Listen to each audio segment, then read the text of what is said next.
everyone, and welcome to Bay Sunday. I'm your host, Sydnie Kohara. We have got a great lineup of guests today from the film, online, and literary worlds, and we invite you to stay up to date with Bay Sunday. We've also got archived shows, extras, and exclusives, including reviews on the latest high-tech gadgets like this iPad 2 and AT&T 64GB model with a red cover. Like it? Can't have it. Gotta go get your own.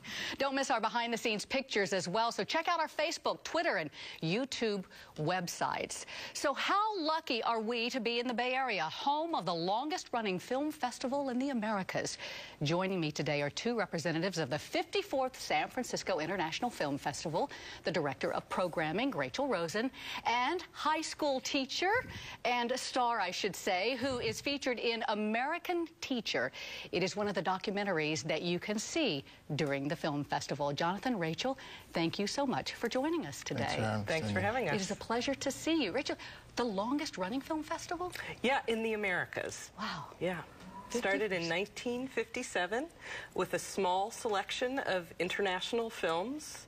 It was the only one in the U.S. People would fly up from Hollywood. The brainchild of one great guy, Irving Bud Levin, who thought of doing this here in the Bay Area before anyone else in the U.S. thought of it. And really, now it just features just a wonderful mix of films, including one that is called American Teacher. And Jonathan, you are the star of that. Talk about this documentary. It's a documentary about underserved, under-recognized teachers in the profession and why they leave the profession, why they have such a hard time maintaining teaching. It's not a sustainable profession for a lot of them, particularly in big cities like San Francisco, New York.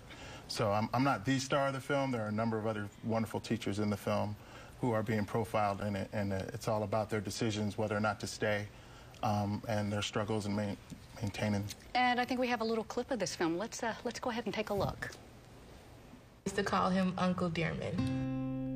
Anytime I needed anything, he was always there for me to talk to him.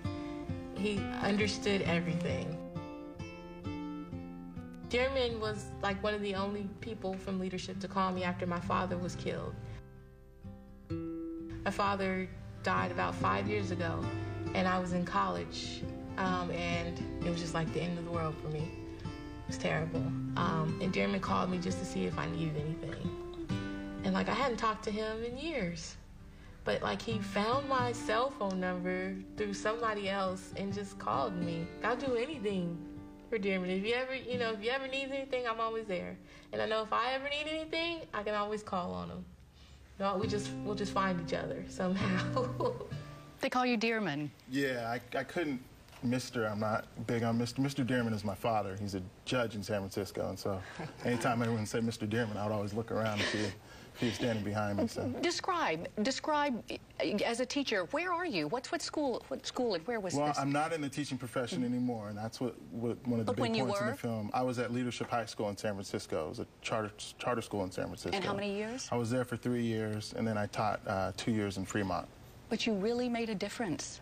It was one of the most profound experiences of my life, and working with young people like Rachel. Rachel's getting her master's now, and I think she may have it. She may hit me on the back of my head if I don't have it right. But it was a wonderful, fantastic group of kids and fantastic group of teachers that I work with. So, Rachel, it's documentaries and films like this that really tell just incredible stories. Tell us about one or two of the others that will be here at the festival. There are a bunch of really wonderful documentaries by Bay Area filmmakers about Bay Area subjects.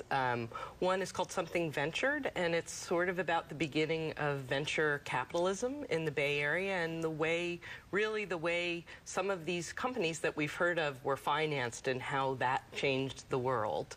And there's another wonderful one called Crime After Crime, which features two attorneys from Walnut Creek who are not criminal attorneys but take on the case of a woman who's incarcerated that they believe should be released. But it's It is an international film festival, so there are films from around the world, from 191 films from 48 countries, so not just Bay Area, but those are some of the highlights. Jonathan, what was it like to see yourself sort of on the big screen, and do you think it got the message across? You're not a teacher anymore, but do you think people will understand why, you know, intelligent and gifted teachers like you are not teaching? Yeah, I think it's powerful. I think one of the most powerful scenes that I got from the film were the little vignettes of teachers who had worked in the profession and had to leave, and why they had to leave, and just these little 3-minute stories of these fantastic, I consider teaching an art, and these fantastic artists who had to leave. Do you regret? I do, but you know, It was a tough decision. It was a tough decision. I do regret. I miss those aha moments in the classroom. But. Well, I can tell you certainly made a difference with just that one student I saw. And again, want to let everybody know, don't forget to catch American Teacher and all the other great films at this year's San Francisco International Film Festival. It is in its 54th year. It runs April 21st through May 5th. And for more information about the San Francisco Film Society and the festival, you can visit sffs.org or connect with the Film Society on Facebook. Ever wonder what really goes through a man's mind? Well, we're going to find out from a couple of very funny guys when Bay Sunday returns. Stay with us.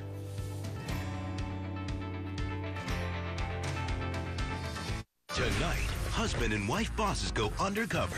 Is that cute? On you? Yes. Together. Bright Start provides care for people of all ages. We want to improve the quality of life. There will be challenges. We're not really good workers. What does that mean? And unbelievable rewards. I feel overwhelmed. My life has changed drastically. I don't feel worthy of that. I can't say thank you enough. New Undercover Boss. Tonight, only CBS. When it comes to pet accessories, you just can't beat wrong.